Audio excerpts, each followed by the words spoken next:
Hi everyone, పెరుగు uttapam recipe చూసేయండి. First 1.5 glass rice తీసుకొని నీట్గా వాష్ చేసుకోండి. దీంట్లో కొంచెం మినప్పప్పు, కొన్ని మెంతులు యాడ్ చేసుకొని 4 to 5 అవర్స్ సోక్ చేసుకోండి. ఇప్పుడు ఒక హాఫ్ గ్లాస్ అటుకుల్ని తీసుకొని పుల్లటి మజ్జిగని దాంట్లో యాడ్ చేసుకోండి. అటుకులు మంచిగా పేస్ట్ లాగా అవుతాయి. 4 to 5 అవర్స్ తర్వాత సోక్ చేసిన రైస్ తీసుకొని మిక్సీ జార్లో యాడ్ చేసుకొని అటుకుల పేస్ట్ కూడా యాడ్ చేసుకొని బ్లెండ్ చేసుకోండి. ఇప్పుడు దీంట్లో కొంచెం ఉప్పు యాడ్ చేసుకొని ఓవర్ నైట్ ఫర్మెంటేషన్కి వదిలేయండి. నెక్స్ట్ డే మార్నింగ్ మనకి ఈ కన్సిస్టెన్సీలో ఉంటుంది.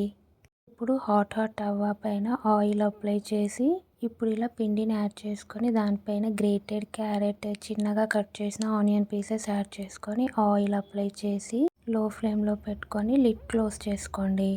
ఇప్పుడు ఫ్లిప్ చేసి అటు సైడ్ కూడా కొంచెం కాల్చండి. అంతే, టేస్టీ మజ్జిగ ఉత్తప్పం రెడీ. పల్లి చట్నీతో కాంబినేషన్ బాగుంటుంది. Thanks for watching. Subscribe to journey.